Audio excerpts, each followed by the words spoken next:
Hello दोस्तों, मैं राकेश आपके अपने YouTube चैनल क्लास 10 का दम में स्वागत करता हूं। एरिया यानी चैप्टर नंबर 12 और चैप्टर नंबर 13 जो आपके एनसीईआरटी बुक में है, उस पर हम प्रीवियस में आपको दो वीडियो प्रोवाइड किए हैं। एक वीडियो है वृत्तों के क्षेत्रफल से संबंधित, जिसका हम कॉन्सेप्ट और फार्मूला दोनों बताए हुए हैं, और दूसरा है सरफेस एरिया यानी पृष्ठीय क्षेत्रफल और आयतन से संबंधित, जिसका हम कॉन्सेप्ट और फार्मूला दोनों हम वीडियो में बताए हुए हैं। तो आज का वीडियो जो होगा वह आपके ऑब्जेक्टिव प्रश्न पर आधारित होगा, जो आपके आने वाला एग्जाम मैट्रिक का जो बोर्ड एग्जाम है, 10th का जो बोर्ड एग्जाम 2024 में होने वाला है, उसको मद्देनजर रखते हुए काफ़ी इंपॉर्टेंट होगा। ठीक, तो चलते हैं आज का पहला प्रश्न पर। सबसे पहला प्रश्न बोला एक अर्धवृत्त जिसकी त्रिज्या बोला है 3r है, उसकी परिमिति क्या होगा। तो सबसे पहले ये देखिए अर्धवृत्त, ये आपका क्या है, अर्धवृत्त है। ठीक है, तो अर्धवृत्त का जो है, अर्धवृत्त का जो परिमिति होता है वह क्या होता है, अर्धवृत्त का जो परिमिति होता है वह आपका क्या हो जाता है, r into pi plus two. R into क्या हो जाता है, पाई प्लस टू हो जाता है। ठीक है, तो बताइए आर के जगह पर यानी त्रिज्या के जगह पर कितना बोला गया है, 3r त्रिज्या बोला गया है। जहाँ पर त्रिज्या है वहाँ पर जो बोला गया है वह 3r बोला गया है। यहाँ पर हम रखेंगे 3r, पाई प्लस टू आपका क्या है, कांस्टेंट राशि है। तो 3r को अगर पाई से गुना करेंगे तो यह आएगा 3 पाई r प्लस 3 दूना 6r। तो इसका जो आंसर होगा वह तो होगा 3 पाई r प्लस 6r, यानी बी नंबर ऑप्शन हो गया। ठीक है, ये क्वेश्चन नंबर आपका 1 था। तो यानी अर्धवृत्त का जो परिमिति होता है वह होता है त्रिज्या इंटू पाई प्लस टू। ठीक, तो आप चलते हैं क्वेश्चन नंबर 2 पर। ये आपका क्वेश्चन नंबर 2 हो जाएगा, ये क्वेश्चन नंबर 3 हो जाएगा, और ये क्वेश्चन नंबर 4 हो जाएगा। ठीक, चलिए क्वेश्चन नंबर 2 देखिए। सबसे पहले एक बात समझिए, समरूप त्रिभुज, समरूप त्रिभुज जब भी बात करेगा, जब भी आपका समरूप त्रिभुज बात करेगा तो उसका आप कॉन्सेप्ट पहले समझ लीजिए। ठीक है, कॉन्सेप्ट एरिया, एरिया बराबर एरिया 1 बाय एरिया 2। जब तक दो फिगर नहीं रहेगा तो वह समरूप नहीं होगा। तो यानी दो समरूप त्रिभुज बोला है तो पहला त्रिभुज का एरिया A1 लिखे और दूसरा त्रिभुज का एरिया A2 लिखे।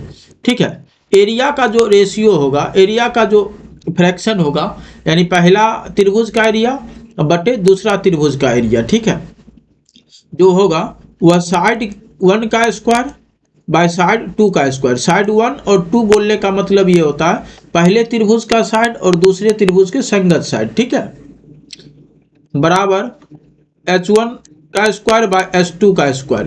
कहने का मतलब हो गया पहले त्रिभुज में ऊंचाई और दूसरे त्रिभुज में संगत ऊंचाई के स्क्वायर। ठीक है, p1 का स्क्वायर बाय क्या हो जाएगा, p2 का स्क्वायर। ठीक, मेडियन का स्क्वायर बाय मेडियन 2 का स्क्वायर। ठीक, ये सारा चीज आपका ध्यान रखिएगा एरिया जब बोलेगा तब। अगर इसी का अगर हम विपरीत चले तो यह स्क्वायर अगर इधर भेज दीजिएगा तो अंदर रूट क्या हो जाएगा, एरिया 1 बाय एरिया 2 बराबर हो जाएगा भुजा 1 बाय भुजा 2, यानी side 1 by side 2, height 1 by height 2, perimeter 1 by perimeter 2। 1 और 2 बोलने का मतलब समझ रहे हैं जो पहले त्रिभुज का परिमाप और बटे दूसरे त्रिभुज की परिमाप, मेडियन 1 बाय मेडियन 2। ठीक, तो अब यहाँ से बोला है त्रिभुज का क्षेत्रफल का अनुपात बोला है 121 अनुपात 64 है, तो उनकी संगत माध्यिकाओं का अनुपात क्या होगा। यानी एरिया दिया है 121 बाय 64, तो पहले त्रिभुज का एरिया और बटे दूसरे त्रिभुज का एरिया बराबर क्या हो जाएगा, माध्यिका 1 और माध्यिका 2 का। तो माध्यिका 1 बाय माध्यिका 2 हमको निकालना है, तो ये क्या हो जाएगा, अंदर रूट हो जाएगा। तो 121 का क्या निकलेगा 11 और इसका क्या निकलेगा 8। m1 bye m2, m1 bye m2 का जो अनुपात निकला वो आपका क्या निकला, 11 अनुपात 8 निकला। 11 अनुपात क्या निकल गया, 8 निकल गया। तो यानी ए नंबर आंसर हो गया। ठीक है, 2 नंबर में। अब चलिए कलर चेंज करते हैं। बोला है दो समरूप त्रिभुज के परिमाप 30 सेंटीमीटर और 20 सेंटीमीटर है, तो उनके पहले त्रिभुज की एक भुजा की लंबाई बोला 18 सेंटीमीटर, तो दूसरे त्रिभुज की संगत भुजा की लंबाई क्या होगी। ठीक है, देखिए परिमाप 1/परिमाप 2 जो है यह भुजा 1/भुजा 2 के बराबर हो जाएगा। ठीक है, ये क्वेश्चन नंबर 2 था, यह क्वेश्चन नंबर अभी 3 देख रहे हैं। ठीक, तो परिमाप पहला कितना है 30 और दूसरा कितना है 20। अब पहले त्रिभुज की भुजा कितना है 18, तो दूसरे त्रिभुज की भुजा हमको निकालना है, मान लिए x। 0 0 कैंसिल हो जाएगा, 3 का पहाड़ा 6 बार में कट जाएगा, तो x बराबर कितना निकल जाएगा 2 × 6 12 सेंटीमीटर हो जाएगा। चलिए अब 4 नंबर देखते हैं। एक समबाहु त्रिभुज का क्षेत्रफल बोला है 36√3 cm², तो इसकी भुजा क्या होगी। तो समबाहु त्रिभुज का क्षेत्रफल, ध्यान देना, समबाहु त्रिभुज का जो क्षेत्रफल होता है, समबाहु त्रिभुज का क्षेत्रफल होता है √3/4 गुना भुजा स्क्वायर। ठीक है, क्या हो जाता है √3/4 गुना भुजा स्क्वायर। ठीक, √3/4 गुना भुजा स्क्वायर, जबकि आपको समबाहु त्रिभुज का क्षेत्रफल बोला है 36√3 cm²। ठीक, तो √3 तो कट जाएगा, तो a स्क्वायर बराबर क्या आ जाएगा 4 × 36 यानी 144। तो बताइए a बराबर क्या हो जाएगा, रूट अंदर 144, 144 से कितना निकल जाएगा 12 सेंटीमीटर, यानी भुजा जो निकल गया, इसकी क्या निकल गया भुजा 12 सेंटीमीटर। भुजा कितना निकल गया 12 सेंटीमीटर। पीला कलर थोड़ा सा डीप रहा, मतलब थोड़ा कम दिखता है। ठीक, अब अगले बार से पीला नहीं लेंगे, रेड ले लेंगे। चलिए अब क्वेश्चन नंबर 5 की तरफ चलते हैं। ठीक है, क्वेश्चन नंबर ये बोला है 5 और ये है आपका 6।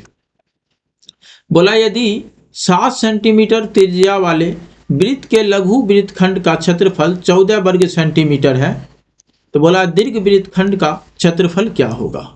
अब सबसे बड़ी बात ये सोचिए, दीर्घ वृत्तखंड का क्षेत्रफल क्या होता था, याद होगा। दीर्घ वृत्तखंड का जो क्षेत्रफल होता था, पहले लघु वृत्तखंड क्या होता था ये समझ लीजिए। यह जीवा के द्वारा जी साइड जो बनता है उसी को हम लघु वृत्तखंड कहते हैं। बाकी जो ऊपर वाला ये जितना भी भाग है ये क्या है दीर्घ वृत्तखंड है। ठीक है, तो पूरे वृत्त के क्षेत्रफल में से अगर हम लघु वृत्तखंड का क्षेत्रफल माइनस कर दे, पूरे वृत्त के क्षेत्रफल में से अगर हम लघु वृत्तखंड का क्षेत्रफल माइनस कर दे तो क्या बचेगा दीर्घ वृत्तखंड का क्षेत्रफल। तो बताइए वृत्त का क्षेत्रफल, वृत्त का क्षेत्रफल माइनस लघु वृत्तखंड का क्षेत्रफल। ठीक है, लघु वृत्तखंड का क्षेत्रफल। ठीक, ये आपका आ गया दीर्घ वृत्तखंड का क्षेत्रफल। किसका आ गया दीर्घ वृत्तखंड का क्षेत्रफल, दीर्घ वृत्तखंड का ये क्षेत्रफल हो जाएगा। ठीक, तो बताइए पूरे वृत्त का जो क्षेत्रफल, यहाँ देखिए त्रिज्या दिया हुआ है 7 सेंटीमीटर। ठीक, तो बताइए क्या हो जाएगा पाई आर स्क्वायर, तो पाई का मान 22/7, आर स्क्वायर मतलब 7 × 7, और लघु वृत्तखंड का क्षेत्रफल दिया है 14, तो माइनस कितना हो जाएगा 14। 7 × 7 करेंगे ये कट जाएगा, 22 × 7 154, अब माइनस 14 तो बचेगा 140 cm²। क्या आ गया 140 cm²। और हम आपको एक कॉन्सेप्ट बताए थे, याद होगा, जब रेडियस 7 होता था, सरकमफेरेंस 44 होता था, एरिया 154 होता था। ठीक है, तो आप इससे भी डायरेक्ट मालूम कर सकते थे 154 - 14 यानी 140 आंसर हो जाएगा। ठीक है, अब दूसरा क्वेश्चन देखिए 6 नंबर। एक वृत्त का क्षेत्रफल बोला है 154 cm² है, तो इसका व्यास क्या होगा। तो बताइए जब 154 cm² होता है तो उसकी रेडियस कितना होता है 7 होता है, रेडियस जब 7 होता है तो व्यास क्या होगा 7 का डबल यानी 14 सेंटीमीटर हो जाएगा। ठीक है, लेकिन फिर भी देख लीजिए। ठीक है, वृत्त का क्षेत्रफल क्या होता है पाई आर स्क्वायर बराबर 154, तो पाई का मान क्या हो जाएगा 22/7, आर स्क्वायर 154, आर स्क्वायर बराबर हो जाएगा 154 × 7 बाय 22, काटेंगे 7 बार, आर बराबर क्या निकल के आया 7 सेंटीमीटर। आर जब 7 सेंटीमीटर निकल के आया तो व्यास बराबर क्या होता है 2r, तो 7 दूना कितना हो गया 14 सेंटीमीटर। ठीक, ये ए नंबर आंसर हो जाएगा। ठीक, अभी तक 6 क्वेश्चन बतलाए हैं, 6 क्वेश्चन आप समझ पा रहे होंगे। अगर आप हमारी वीडियो को देखने के बाद आपको लगता है हम क्वेश्चन समझ पा रहे हैं तो आप अपने दोस्तों के साथ भी शेयर करें। ठीक, चलिए अगला क्वेश्चन बोला है 6 नंबर के बाद क्या था 7 नंबर होगा। ठीक, ये 7 नंबर ये 8 नंबर और ये 9 नंबर। ठीक, चलिए 7 नंबर देख लेते हैं।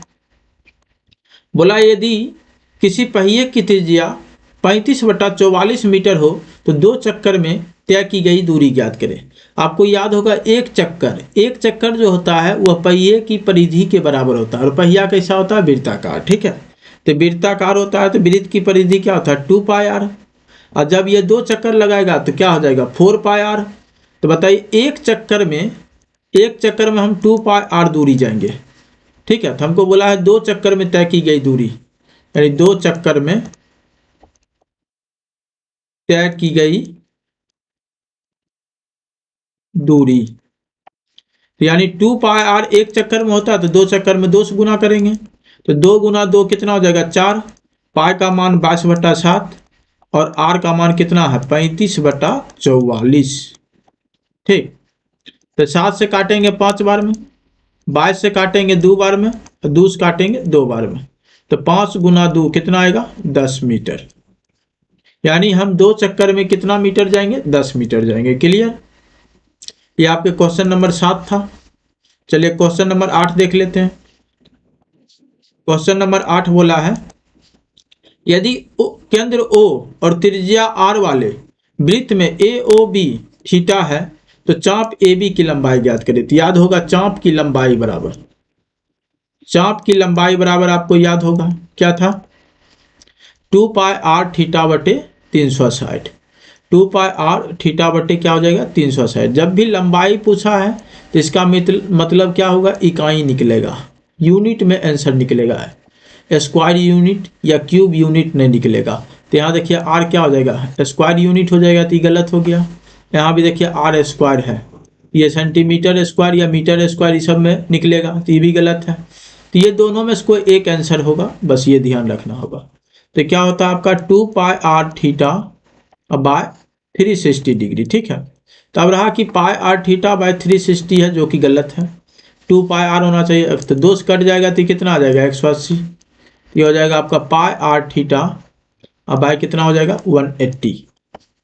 ये सी नंबर इसका क्या हो जाएगा? आंसर। अगला 9 नंबर बोला है एक 8 सेंटीमीटर त्रिज्या के ठोस गोले से 1 सेंटीमीटर त्रिज्या के कितने ठोस गोले बनाए जा सकते हैं? तो यहाँ पे थोड़ा समझिएगा। जब एक आकृति से दूसरे आकृति में कन्वर्ट किया जाता है, ठीक है, तो उसका आयतन आपस में बराबर होता है। या फिर बड़ी आकृति से सेम आकृति, मतलब गोला है तो गोला ही बनाएंगे। ठीक है, अगर छोटे आकृति में बनाते हैं तो जब भी बड़े आकृति का आयतन बराबर हो जाएगा n गुना छोटे गोले का आयतन। ठीक है, n गुना छोटे गोले का आयतन। तो यहाँ देखिए त्रिज्या बोला है 8 सेंटीमीटर के ठोस गोला से 1 सेंटीमीटर त्रिज्या के कितने ठोस गोले बनाए जा सकते हैं? तो बताइए बड़े गोले का जो आयतन होगा वह 4/3 पाई r क्यूब हो जाएगा, और छोटे गोले का जो आयतन होगा वो भी हो जाएगा 4/3 पाई स्मॉल r क्यूब हो जाएगा। लेकिन कहता है संख्या में कितना? संख्या में ये ज़्यादा बनेगा, छोटा वाला जो है वो क्या होगा? ज़्यादा बनेगा। बड़ा वाला अगर 1 है तो ये छोटा वाला बहुत सारा भी हो सकता है, 10 हो सकता है, 20 हो सकता है, यानी n का मान निकालना होगा। ठीक है, तो 4/3 कैंसिल, पाई और पाई कैंसिल हो जाएगा। यहाँ r देखिए क्या है? 8 सेंटीमीटर, तो 8 का क्यूब करेंगे तो क्या निकलेगा? 512 n गुना, यहाँ स्मॉल r क्या है? 1 सेंटीमीटर। ठीक है, 1 का क्यूब करेंगे तो क्या होगा? 1, तो n बराबर कितना निकल गया? 512। तो छोटे छोटे जो 1 सेंटीमीटर का गोला है वह 512 गोला बनाया जाएगा। क्लियर है? चलिए अब अगला क्वेश्चन देखते हैं, क्वेश्चन नंबर 10। यह क्वेश्चन नंबर आपका 10 हो गया, यह 11 हो जाएगा और यह 12। ठीक, चलिए अब क्वेश्चन नंबर 12 देखते हैं। 12 नंबर क्वेश्चन बोला है एक शंकु के आधार का व्यास बोला है 10 सेंटीमीटर। अगर व्यास 10 सेंटीमीटर है तो बताइए इसका जो है रेडियस क्या हो जाएगा? 5 सेंटीमीटर। यानी व्यास अगर 10 सेंटीमीटर है तो रेडियस हो जाएगा 5 सेंटीमीटर। ये बात आपका मन में तुरंत आना चाहिए।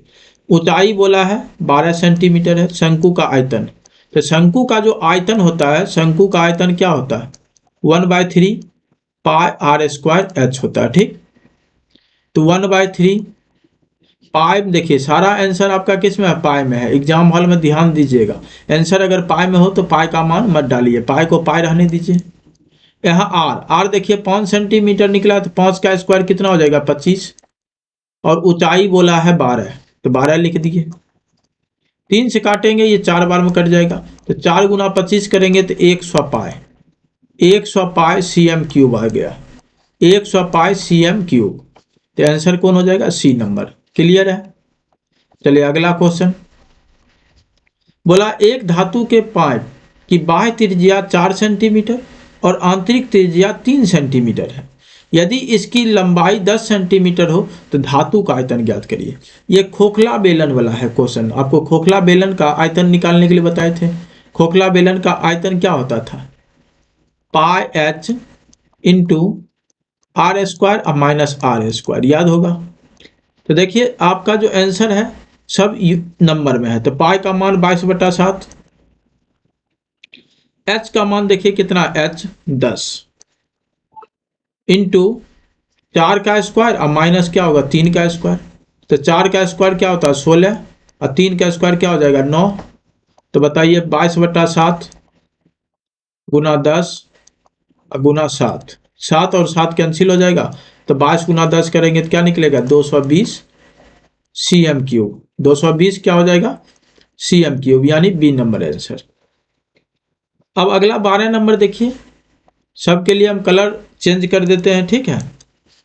बोला एक शंकु और एक बेलन के आधार के क्षेत्रफल समान है, यानी शंकु में भी क्या होगा वृत्त होगा, आधार में क्या होता है वृत्त होता है, और बेलन में भी क्या होता है आधार में वृत्त होता है, और उसके क्षेत्रफल बोला आपस में बराबर है।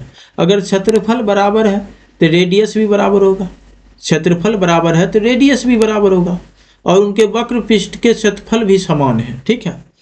तो बोला यदि बेलन की ऊंचाई 2 मीटर हो तो शंकु की तिर्यक ऊंचाई क्या होगा। ठीक, चलिए देखते हैं। इसके वक्र पृष्ठ क्षेत्रफल बोला बराबर। चलिए शंकु का वक्र पृष्ठ क्षेत्रफल क्या होता है पाई आर एल, और बेलन का क्या होता है 2 पाई आर एच। और हम अभी तुरंत बोले थे बेलन का आधार और शंकु का आधार अगर बराबर है तो इसका मतलब दोनों का आधार वृत्त ही होता है, ठीक है। तो इसका मतलब क्या हो गया रेडियस बराबर है, ठीक। तो पाई और पाई तो कैंसिल हो जाएगा, आर और आर भी कैंसिल हो जाएगा, तो एल बराबर कितना आ गया 2h। और बेलन की ऊंचाई यहाँ देखिए क्वेश्चन में दिया हुआ, बेलन की ऊंचाई दिया है 2, तो एल का मान कितना निकलेगा 2 दूनी 4, यानी h बराबर दिया है 2 मीटर, तो h की जगह 2 रखिएगा, तो 2 दूनी कितना निकल गया 4 मीटर। तो हमसे क्वेश्चन में जो पूछा है वह शंकु की तिर्यक ऊंचाई पूछा। शंकु की तिर्यक ऊंचाई को L कहते हैं, L बराबर क्या निकला 4 मीटर। तो सी नंबर क्या हो गया आंसर हो गया। क्लियर है? अगर आप लोग को क्वेश्चन जो है समझ में आ रहा है तो आप अपने दोस्तों के बीच में अधिक से अधिक शेयर करें और सब्सक्राइब जरूर कर लें। अगर आप मेरे चैनल पर पहली बार हैं तो आप सब्सक्राइब कर लें। अगर कोई भी प्रकार की प्रॉब्लम समझ में आती है तो आप हमको कमेंट बॉक्स में जानकारी जरूर दें। चलिए अगला क्वेश्चन है 13 नंबर, 14 नंबर, और ये 15, और ये क्या हो जाएगा 16 नंबर, ठीक। चलिए कहता है यदि किसी घन का आयतन 125 cm क्यूब है तो घन के किनारा एवं घन के विकर्ण का अनुपात पूछा है, ठीक है। चलिए घन का आयतन दिया हुआ, तो बाबू घन का आयतन जो होता है, ये 13 नंबर हम क्वेश्चन बतला रहे हैं, घन का जो आयतन होता है वह क्या होता है भुजा क्यूब।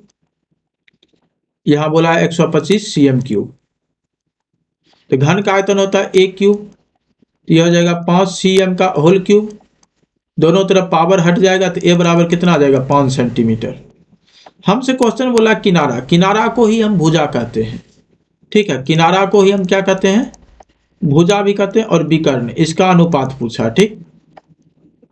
बताइए डायगोनल अगर निकालेंगे तो क्या निकलता है डायगोनल, घन के डायगोनल यानी विकर्ण बराबर क्या होता है √3 गुना भुजा।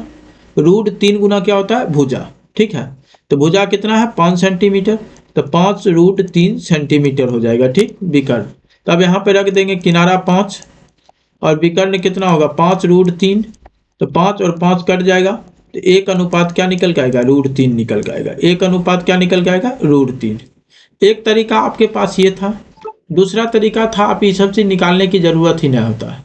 हम जानते हैं घन के किनारा a होता है, घन और उसी घन का विकर्ण जो है उसी घन का विकर्ण होता है √3a।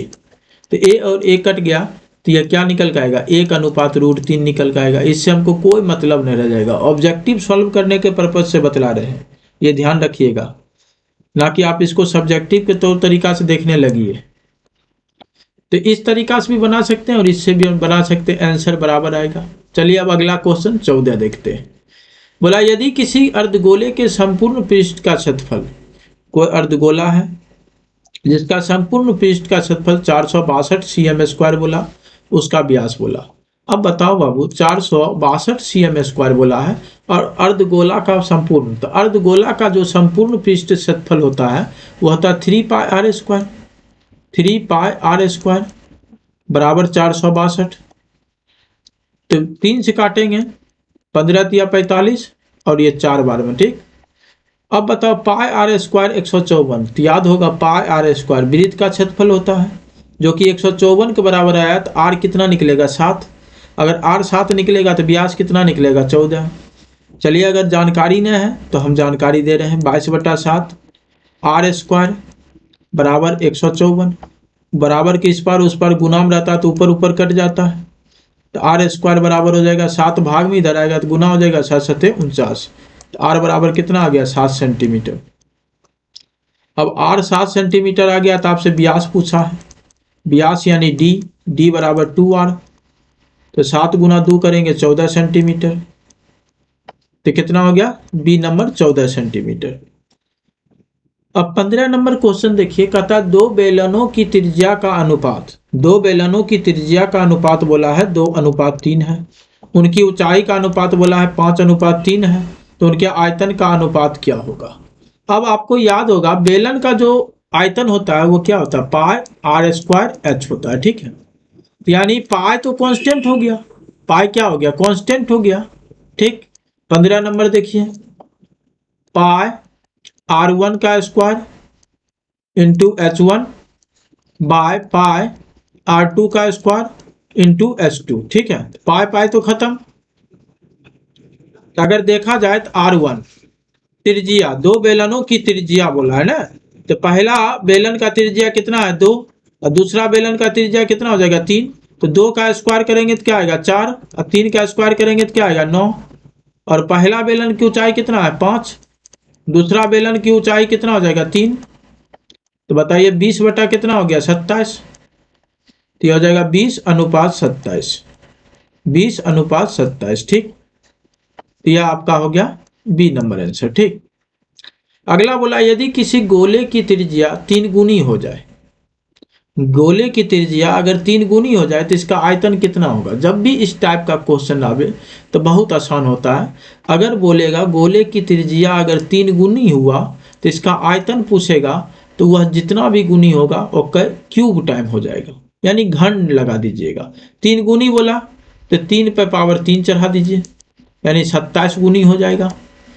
अगर यहाँ 4 गुनी बोलता, अगर मान लीजिए यहाँ 3 गुनी की जगह 4 गुनी बोलता तो 4 पे पावर 3 लिखते, 5 गुनी बोलता तो 5 पे पावर 3 लिखते, 6 गुनी बोलता तो 6 पे पावर 3 लिखते, यानी जितना गुनी बोलेगा उस पे पावर 3 लिख दीजिएगा, ठीक है। और उस पे पावर 3 कीजिएगा तो देखिएगा कितना आता है, जैसे 4 पे पावर 3 करेंगे तो क्या आएगा 64 गुना, ठीक है। तो यहाँ पे 3 पे पावर 3 है तो यानी 27 गुना हो जाएगा। और जब भी क्षेत्रफल पूछेगा तो स्क्वायर गुना, ठीक है, यानी 3 पे पावर 2, 4 पे पावर 2, 5 पे पावर 2, लेकिन क्षेत्रफल के केस में ध्यान रखिएगा। चलिए अब अगला क्वेश्चन देखते हैं। अगला क्वेश्चन आपका 17 नंबर है। 17 नंबर क्वेश्चन, दो शंकु के आयतन का अनुपात दे दिया, ठीक है, V1/V2 वॉल्यूम, शंकु का वॉल्यूम, तो शंकु का वॉल्यूम होता है 1/3 पाई r1 का स्क्वायर h1, फिर 1/3 पाई r2 का स्क्वायर h2। देखिए ये सब चीज़ जो कांस्टेंट होता है वो लिखिए ना लिखिए कोई फर्क नहीं पड़ेगा, 1/3 ऐसे भी कट जाएगा, पाई पाई ऐसे भी कट जाएगा। वॉल्यूम यानी पहला अनुपात है 4 और दूसरा है 5, 4 बटा कितना लिख दिए 5, बराबर r1 त्रिज्या का अनुपात दे दिया है, तो 2 का स्क्वायर कितना हो जाएगा 4 h1 आ जाएगा, और 3 का स्क्वायर कितना आ जाएगा 9 h2 हो जाएगा, ठीक। तो बताइए 4 और 4 कैंसिल हो जाएगा, तो 9 तो इधर चला आएगा, तो 9/5 बराबर हो जाएगा H1/H2। तो H1 अनुपात H2, 9 अनुपात कितना आ गया 5, 9 अनुपात कितना आ गया 5, यानी उनके ऊंचाई का अनुपात पूछा है तो 9 अनुपात क्या हो गया 5, यानी सी नंबर आंसर। अब आराम से समझ पा रहे होंगे। चलिए अब अगला क्वेश्चन देखते हैं क्या है। क्वेश्चन नंबर 18, एक बेलन का वक्र पृष्ठ का क्षेत्रफल दिया है 264 मीटर स्क्वायर और आयतन दिया है 924 मीटर क्यूब, तो इसके व्यास और ऊंचाई का अनुपात पूछा है। चलिए वक्र पृष्ठ का क्षेत्रफल जो बेलन का होता है वो क्या होता है 2πRh बराबर 264 मीटर स्क्वायर, और आयतन होता है πr² h 924 मीटर क्यूब, है ना। अब इसमें से देखिए क्या क्या कट जाएगा। अगर हम देखा जाए, अगर हम πRh की बात करें, πRh, ठीक, πRh की बात करें, अगर हम यहाँ से 2 काट लें, ये कितना बार में 132 बार में कट जाएगा, ठीक। यहाँ से आपको πRh का मान निकल के आया 132। अगर हम यहाँ से πRh देखें तो यहाँ 2 r है तो 1 r बच जाएगा, तो 132 गुना r बराबर 924। तो 132 को अगर हम पढ़ेंगे तो कितना बार में ये कैंसिल हो जाएगा, 7 बार में, 910, 7 दूनी 14, यानी 7 बार में तो कैंसिल हो जाएगा। r बराबर कितना निकल के आया 7 मीटर। अगर r बराबर आपका 7 मीटर निकला तो बताइए, हमसे क्वेश्चन बोला है व्यास और फिर बोला है ऊंचाई, ठीक है। तो अब आप यहाँ पे ये कॉन्सेप्ट यूज कर सकते हैं, अगर r 7 निकला तो h क्या निकलेगा, ठीक। तो चलिए इसी चीज को थोड़ा आगे बढ़ा लेते हैं। तो पाई का मान कितना हो जाएगा 22/7, r 7 निकल गया, h नहीं मालूम था 132, ठीक। ये 7 और 7 कट गया, 22 को 6 बार पढ़ेंगे ये भी कट जाएगा, तो h बराबर क्या निकल के आ गया 6 मीटर, h का मान निकल गया 6 मीटर। तो देखिए व्यास आपका निकला है कितना, r अगर 7 है तो व्यास हो जाएगा 7 दूनी 14, और h आपका 6 है, 2 से काटेंगे 7 बार में, 2 से काटेंगे 3 बार में, तो 7 अनुपात कितना हो जाएगा 3, 7/3, यानी डी नंबर आंसर हो गया, ठीक। तो आप समझ पा रहे होंगे। आपको यह वीडियो कैसा लगा, क्या इसमें होना चाहिए नहीं होना चाहिए तरीका, लॉजिक, अगर आपको लॉजिक पसंद आ रहा तो आप ये वीडियो अधिक से अधिक शेयर करें और सब्सक्राइब तो ज़रूर कर ले, ठीक है। तो ये आज का लास्ट स्लॉट होगा इस क्वेश्चन का, ठीक है। देख लेते हैं कहाँ तक जाते हैं। 18 नंबर है, यह आपका 19 हो जाएगा, यह आपका 20, यह 21 और यह 22, ठीक है। फिर अगले वीडियो में हम क्वेश्चन लेकर आएंगे। तो देखते हैं, दो समरूप त्रिभुजों की भुजाओं का अनुपात दिया है 4:9, तो क्षेत्रफल का अनुपात पूछा। तो बाबू क्षेत्रफल का अनुपात क्या होता है, क्षेत्रफल का अनुपात एरिया 1/एरिया 2 अगर पूछा जाए तो क्या होता है, भुजा 1 का स्क्वायर बाय भुजा 2 का स्क्वायर। तो बताइए एरिया 1/एरिया 2, तो भुजा देखा जाए तो क्या है 4, तो 4 का स्क्वायर करेंगे तो क्या आएगा 16, और 9 का स्क्वायर करेंगे तो क्या होगा 81, तो यानी 16 अनुपात क्या हो गया 81 हो गया, ठीक। 16 अनुपात क्या हो गया 81, यानी डी नंबर सही है, ठीक। अब 20 नंबर क्वेश्चन देखिए क्या बोला। 20 नंबर, यदि त्रिभुज ABC और DEF समरूप है, चलो समरूप है, BC 4 बोला है, EF 5 बोला है। देखो लास्ट के टू डिजिट BC, या 2 लेटर है, लास्ट का 2 लेटर है BC और लास्ट का 2 लेटर है EF, यानी BC/EF होगा, ठीक है। तो BC/EF आपका कितना आ गया 4/5, 4 बटा क्या आ गया 5 आ गया, ठीक है। तो त्रिभुज ABC का क्षेत्रफल बोला 80, तो ऊपर में है BC, तो इसका जो क्षेत्रफल हो गया 80, और आगे बोला है DEF का क्षेत्रफल ज्ञात करें, तो DEF का क्षेत्रफल, ठीक है। अब बताइए आप, इधर हम क्षेत्रफल लिखे हैं, तो क्षेत्रफल क्या होता है, जब दो समरूप त्रिभुज होते हैं तो उसके भुजा के स्क्वायर के बराबर होते हैं, ठीक है। तो 4 के स्क्वायर 16, 5 के स्क्वायर कितना हो जाएगा 25, और ये हो गया 80, और हो जाएगा एरिया ऑफ ट्रायंगल DEF। तो बताओ 16 से ये 5 बार में कटेगा, तो 5 गुना 25 करेंगे तो क्या आएगा, एरिया ऑफ ट्रायंगल DEF जो है वो आपको कितना निकल के आएगा 125 cm², 125 cm², ठीक। तो यह हो जाएगा आपका बी नंबर आंसर।